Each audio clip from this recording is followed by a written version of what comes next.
최근에 또 의미 있는 자료가 또 하나가 이제 저희가 분석하는 과정에서 좀 확보가 돼가지고 다시 수면 아래 가라앉았던 사람이 좀 부각되는 그런 지금 상황이 있습니다. 아직 제가 정보를 공개하기는 좀 아직 그렇지만, 공개는 안 됩니다. 네, 좀 궁금한데요. 이제 그게 이 프로에서 최초로 아마 언급됐던 분일 거예요. 그분이 네, 그분이 대략 알겠네요. 아주 지금 흔적을 찾지 못했는데 아주 우연한 자료에서 설마 이게 일치할까라고 확인해봤는데 일치가 되더라고요. 그래서 다시 이제 그걸 취재하고 있는 기자들하고도 좀 정보를 교류하고 있는데 그 부분에 대해서는 좀 대통령하고 그럼 직접 좀 관련성도 있는 거죠. 왜냐하면 그건 이제 그분의 등장은 너무나 엉뚱하기 때문에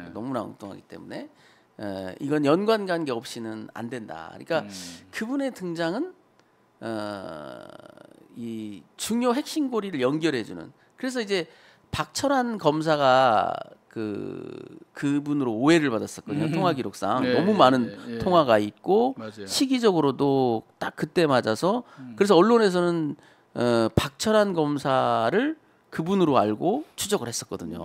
하필이면 그분도 이제 경기도에 사시고 임성근 사단장의 사촌 동생이라. 그래서 이제 그런데 이제 한 가지 이제 좀 제가 설명을 한 가지 드려야 될 부분이 있는데 제가 이제 많은 매체에서 이런 말을 했습니다. 임성근 사단장은 7월 31일 날 어떻게 자기가 이첩 보류됐다라는 그 기쁜 소식을 누구한테 들었을까? 맞아요. 만약에 로비가 있었다면 그 사람들이 알려주지 않았을까라는 그런 그 의문을 제기했었거든요. 근데 임성근 사단장의 핸드폰을 면밀히 보니까 그런 정황은 없더라고요. 오히려 그 해병대 사령부의 그 참모장이 그 소식을 전해준 것 같아요.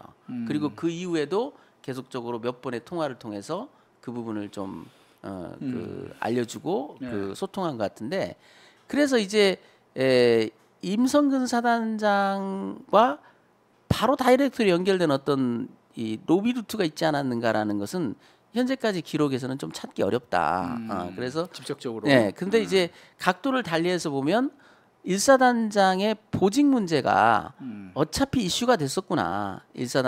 사령관과 장관 사이에. 그러니까 그 부분은 이제 뭔가 소통하고 문제를 해결해야 되는 쟁점이 됐었구나라는 거는 이제 좀 그림이 그려졌어요. 처음부터 아예 일사단장 휴가랄지 이런 것들이 로비에서 확실히 요구된 정황이 있지 않느냐 하고 봤는데 그건 현재까지는 조금 흐릿하고 오히려 사령관과 장관 사이에 그 부분에 대한 갈등이 있었다.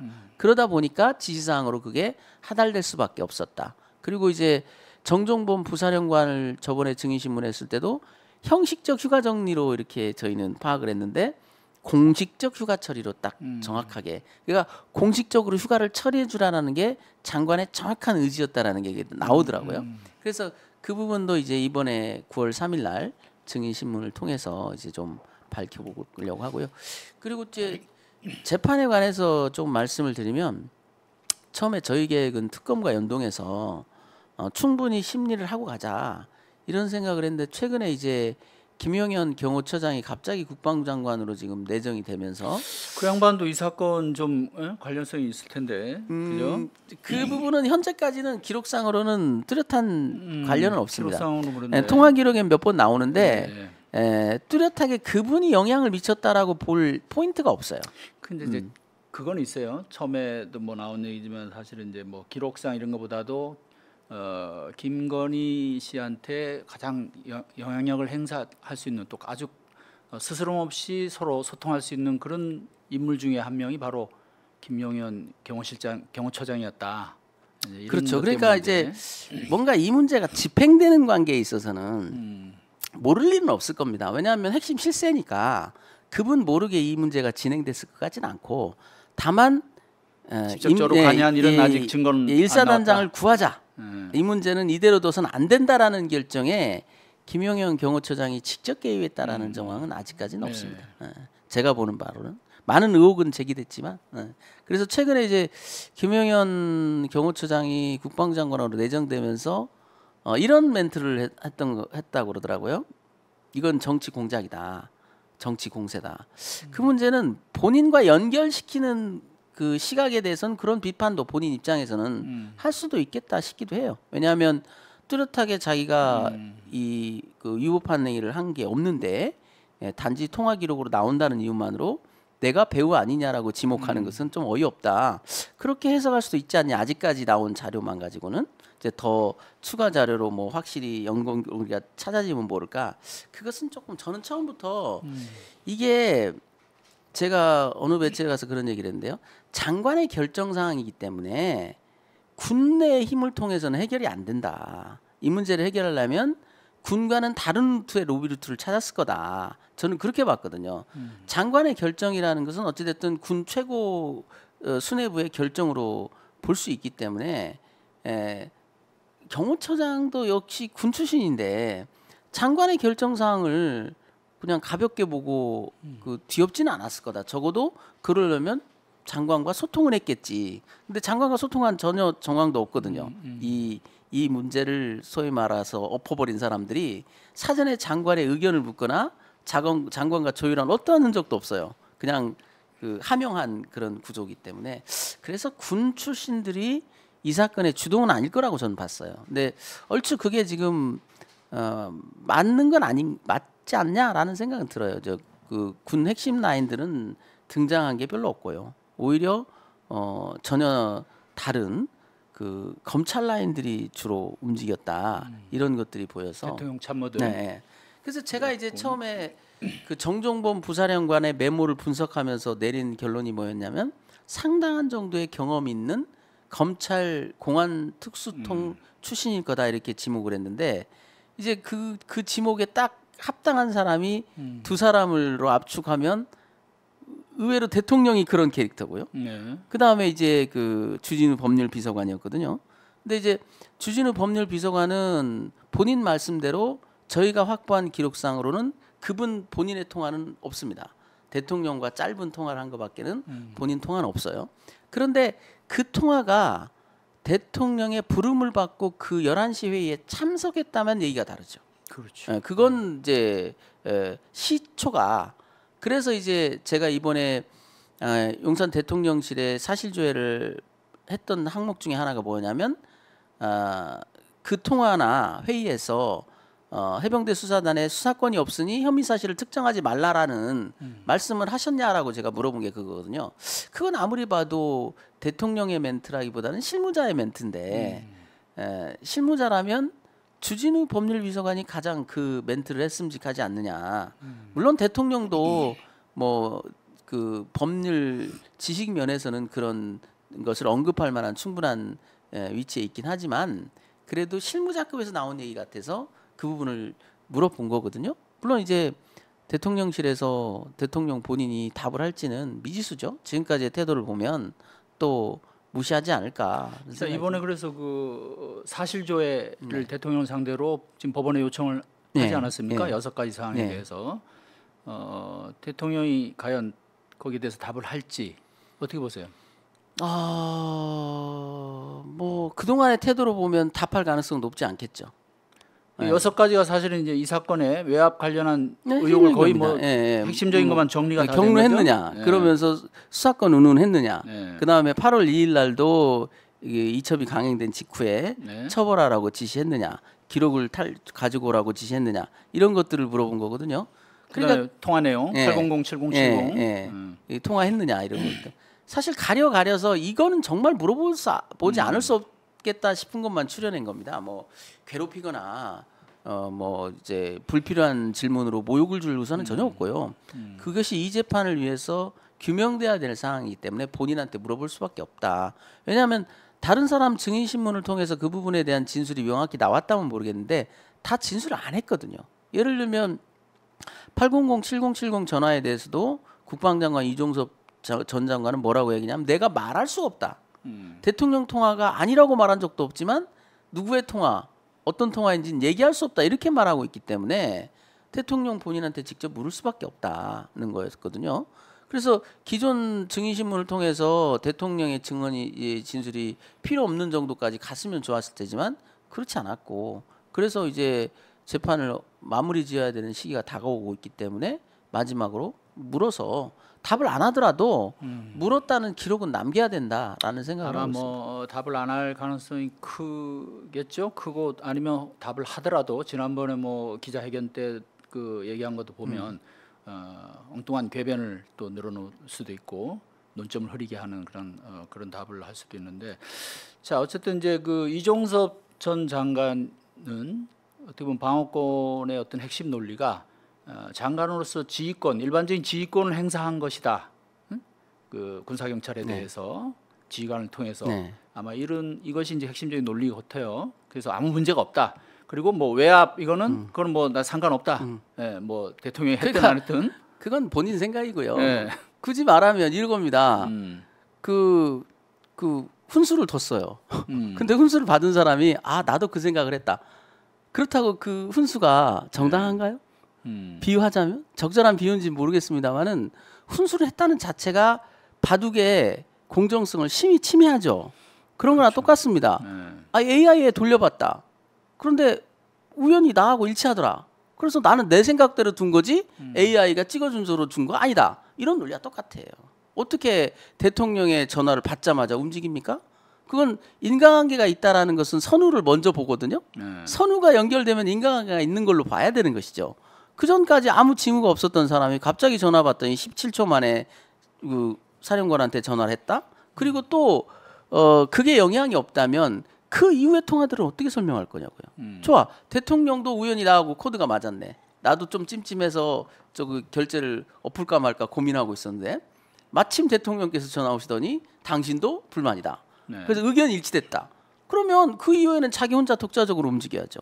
왜 그 이후에도 국방비서관이 계속 전화를 하고 장관도 심지어 외국에 나가야 되는 급박한 상황에서 11분을 통화한다. 그러니까요. 네, 그건 본인들 그 주장일 뿐이지 누가 객관적 자료로 그걸 보고 이게 아무 관계가 없구나 이렇게 생각하겠습니까? 그야말로 손바닥으로 하늘을 가리려고 하는 건데. 그리고 무관하다고 말하기 전에 무슨 말을 했는지를 얘기를 해야 무관한지 안 한지를 우리가 판단해 줄 거 아닙니까? 아무 말도 안 하고 내 말을 믿으라. 이거 아니에요. 그건 믿어줄 사람이 없는 거죠. 아니 그리고 설사 장관이 지휘권을 행사했다 하더라도 그 이첩 보류를 그것도 어떻게 보면 수사권에 관한 사항이고 그 자체가 이미 불법적인 요소가 강하잖아요. 그게 그들은 그렇게 주장하고 있지만 해병대 사령관도 이런 진술을 했거든요. 증인신문에서 당신은 이첩 보류할 생각 있었냐? 없었다는 거예요. 그렇죠. 아무 이의가 없었다. 다만 장관이 지시했기 때문에 나는 따랐다. 그게 위법성이다라는 거예요. 인지하고 있었던 거죠, 사령관은? 독자적으로 판단하지 못하고 그저 장관이 시키니까 따라했다라는 거거든요. 그것도 위법입니다. 수사지휘를 하려면 자기 생각에 따라서 적법하게 판단을 해야지 위에서 시킨다고 그래서 그대로 따랐다. 그래서 그게 위법이라는 거거든요. 똑같이 장관도 역시 마찬가지죠. 대통령이 무슨 얘기를 했는지를 봐야지 따른 거냐 안 따른 거냐 동조한 거냐는 걸 판단해 볼 수 있는 거지. 대통령이 무슨 얘기를 한지는 나는 모르겠으나 어찌됐든 내 독자적으로 했다. 그건 변명이죠. 그걸 믿어줄 재판관은 없을 겁니다. 그러니까 이 사람들이 참 궤변을 일삼는데. 그러니까 정말 그 극단적으로 말을 잘 지어내는 사람들 같아요. 최근에 제가 또 들었던 황당한 얘기가 뭐냐면 국회에서 나온 얘기예요. 여당 의원들 쪽에서 이 박정훈 대령한테 왜 이렇게 사단장이 집착하네요. 사단장이 집착한 사람 누구였는데요? 정말 어이없지 않습니까? 아니 사단장이 누가 집착했냐고요. 사단장이 집착한 사람 따로 있는데 그러니까. 왜 당신이 사단장이 집착하냐니까 이 사람들이 이걸 기술로 개발한 것 같아요. 염장 지르는. 그러니까 상대방이 듣고 너무 기가 차서 말할 그 엄두가 안 나게 그 염장을 지르는 기법을 연구했나 봐요. 청문회 때 보니까 박 대령도 좀 분노를 진짜 막 누르는 그런 표정이 좀 보이더라고요. 어느 순간에 너무 이제 그런 터무니없는 그런 뭐 공세를 그러니까 수사권 있냐라고 꼬치꼬치 캐묻고 나중에는 뭐 박사 맞냐.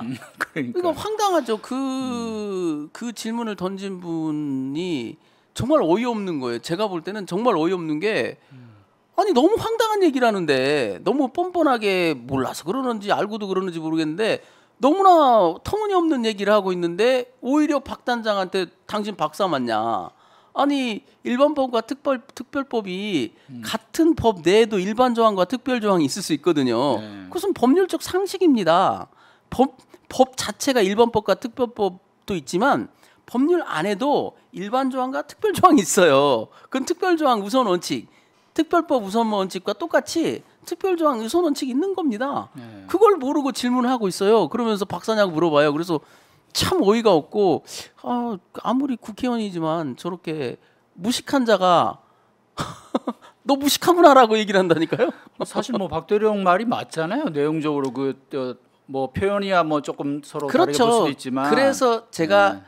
그 말을 박정은 대령이나 제 멘트로 해서는 또 공격하길래 옆에 앉아있던 유재현 법무관리관이 우리 네. 군사법원에 나와서 자세히 얘기한 걸 그대로 읽어줬지 않습니까? 좀 들어라. 그래도 그쪽 방향에서는 전문가인데 그 전문가가 판단한 그 판단을 존중해야 될 거 아닙니까? 그리고 그게 어려운 얘기도 아니에요. 아니 적법한 수사 활동 중에 자기에게 관할이 없는 범죄를 인지하게 되면 넘겨줘라. 그러니까 그게 뭐가 이상하냐? 딱 세 가지를 더구나 네, 특정을 해놨잖아요. 세 가지 네. 범죄에 대해서는. 그게 사실 이 뭐냐면 세 가지 범죄가 아니더라도 마찬가지예요. 공범자인 그 군인 아닌 공범자가 있다랄지 이런 경우에 넘겨줘야지. 수사를 안 할 수도 없고 그렇다고 그래서 공범자니까 내가 처벌할 수도 없고. 과거에는 어떤 그 규정이 있었냐면요. 그 사람 자체에 대한 범죄는 군사법원 관할이 아니더라도 병합범으로 심리를 했습니다. 우리가. 그러니까 예를 들면 이 민간인이 네. 군법 적용되는 범죄를 저질렀을 때는 그 사람의 일반 범죄도 군사법원에서 관할했었어요. 아 과거에. 네, 근데 그게 헌법재판소가 브레이크를 걸면서 떼서 넘겨주게 돼 있죠 이제는. 네. 네, 그러니까 초소침범 제일 그 대표적인 게 초소침범, 초병 뭐 살해 이런 범죄들이거든요. 예. 그러니까 과거에는 은행 강도가 초병 거 총을 뺏어가지고 은행 강도를 한 사건이 있었지 않습니까? 그때 군사법원에서 했다고요. 그 은행 강도 사건조차도. 근데 지금은 안 되게 돼 있어요. 초병 그 상해 살인 뭐 이것만 군사법원에서 하고 이 강도 사건은 특수 강도 사건은 이제 민간법원입니다. 예, 민간법원에서 하게. 그것처럼 그 관할이 있는 범죄와 없는 범죄를 어떻게 처리할 것인가는 그냥 법률적 상식의 범주에 속해요. 그러니까 너무 황당한 얘기를 하니까 그러면 민간 경찰이 군인 음주운전을 측정하면 어떻게 해야 됩니까? 넘겨줘야 되죠. 그리고 그 측정은 해야 될 거 아닙니까? 그렇다고 안 해요? 아무것도 안 해요? 음주운전은 한 것 같으니까 헌병만 부릅니까? 그거 아니잖아요. 최소한의 수사를 해서 공조를 해서 협조를 해서 넘겨주는 거지 아무것도 안 하고 넘겨주면 그것도 직무유기예요. 그건 그러니까 뭐 큰일 나는 얘기죠. 앞뒤도 안 맞는 게 만약에 뭐 해병대 수사단에 수사권이 없어서 왜 뭐 빨리 바로 넘겨야 되는데 수사를 해서 조사든 뭐 수사를 해서 넘겼냐 어쩌고 그걸 시비 걸면서도 국방부 조사본부로 갖고 와준 자기네는 또 거기 개입을 하잖아요. 그러니까 앞뒤도 안 맞아. 앞뒤가 안 맞는 게 뭐냐면 처음에는 왜 그렇게 빨리 넘겼냐고 했다가 왜 그렇게 제대로 조사를 안 하고 넘겼냐고 했다가 자기들끼리도 말이 막 엉기면서 그럼 자기네도 거기 손을 대면 안 되잖아요. 그렇죠. 그 논리를 따지면 왜 그럼 인성사단장 다 빼고 그렇게 해놓고서는 그래서 그 부분은 말도 안 되는 소리. 유재현 법무관리관에 대한 군검사의 질문에도 분명히 나와 있어요. 뭐냐면 당신 말대로라면 조사본부도 입건하지 말고 넘겼어야 되는 맞죠. 거 아니냐? 예. 그러니까 난처한지 유재현 법무관리관은 그렇게 얘기했죠. 사실은 안 하는 게 더 바람직했습니다. 자기 생각은 그렇다는 거예요. 저는 여러 그 청문회든 뭐 또 군사 재판이든 정말 유재현 그 법무관리관의 답변만큼 참 연구 대상이 없는 것 같더라고요. 그러니까 상당히 모순적인. 네, 모순적이면서 또 어떨 땐 보면 그러니까 아주 파렴치하지는 못하는 거예요 또. 그러니까 이제 유재현 법무관리관은 좀 변명을 해보면 그거예요. 처음에 잘 모르고 섣불리 얘기를 꺼낸 거예요. 아니 그러니까 아무런 사전 정보 없이 불려 들어갔더니 이거 8명 다 특정해야 되는 거야? 그러니까 기록을 못 봤으니까 아니 꼭 특정할 필요는 없죠. 그 말은 틀린 말은 아닙니다. 왜냐하면 범죄가 불분명하면 반드시 입건해야 되는 건 아니죠. 근데 전제는 뭐냐면 아직 입건 안 했을 때 얘기지. 군사경찰이 입건한 거를 모르는 상태에서 한 얘기거든요. 유재현 법무관리관은. 그 사건 자체는 반드시 무조건 입건해야 되는 건 아니다. 사람이 죽었다고 그래서 무조건 업무상 과실치사를 입건해야 되는 건 아니다. 그 얘기는 틀린 말은 아니죠. 근데 이미 경찰이 다 입건을 했는데 범죄 혐의가 있다고 확정을 해버렸는데 그 이후에 바꾸는 문제는 다른 문제죠. 네. 만약에 유재원 법무관리관한테도 저간의 사정이 제대로 고지가 돼서 해병대 수사단에서 인지 보고서 비슷한 수사 보고서도 만들어졌고 사건 인계서까지 만들어졌다는 걸 알았다면 그렇게 얘기하지는 않았겠죠. 그래서 야당 국회의원도 그거 알았더라면 법무관리관이 네. 그 손대지 말라고 했었을 거 아니냐. 근데 아마 그렇게 못했겠죠. 이미 뭐 위에서 그렇게 다 방침을 정하고 뭐 내려오는데. 그러니까 그 부분은 참 여전히 좀 미스테리한 영역이긴 해요. 왜냐하면 왜 법무관리관이 우연의 일치냐 그게 오판이 왜 겹치냐. 되게 이제 오류가 반복되는 것은 그건 표절의 징후거든요. 오류가 동일하게 반복된다는 건 표절의 징후다라는 거예요. 그러면 수사건이 없으니 혐의를 특정하면 안 된다라는 건 오류이기 때문에 그 오류가 옮겨간다라는 거는 좀 이해가 안 되는 일이거든요. 우연히 같은 착각에 빠진 두 사람이 있었다는 건가? 그건 좀 우연으로 볼 네, 수가 우연으로 보기는 없죠. 어렵다. 뭔가 필연이 작용한 걸 네, 봐야 그래서 되고. 뭔가 그 과정에 무슨 사연이 있지 않느냐라고 좀 보고 있는데 집중적으로 보고는 있는데 뚜렷한 건 보이지 않아요. 그리고 이제 중요한 멘트가 뭐였냐면은 그 전하규 대변인 그 전하규 대변인을 증인 신문하면서 매우 의미심장한 말이 하나 나왔습니다. 뭐냐면 그동안은 처음 멘트가 뭐 어떻게만 전해졌냐면 장관이 법무관리관을 부르더니 관리관은 해병대 사건 잘 모르지? 네. 이첩은 어떻게 하는 건가? 이렇게 물었다고 알려졌거든요. 그런데 전하규 대변인이 뭐라고 얘기했냐면 8명을 다 특정해야 되는 건가라고 장관이 먼저 지적을 했다는 거예요. 네. 이 얘기는 다른 얘기거든요. 그냥 제로 베이스에서 어떻게 해야 되는 거야? 라고 묻는 거하고 꼭 이렇게 해야 되는 거야? 라고 묻는 건 차원이 다른 얘기죠. 뭔가 장관도 사전 입력된 정보가 있었기 때문에 8명을 꼭 다 특정해야 되는 건가? 라고 물었다고 봐야 되는 거죠. 그건 상당히 의미 있는 얘기여서 지금 국방장관에 대한 증인신문 사항에서도 중요한 점을 차지할 겁니다. 뭐 저 미리 알려줬으니까 준비하고 나오시겠지만은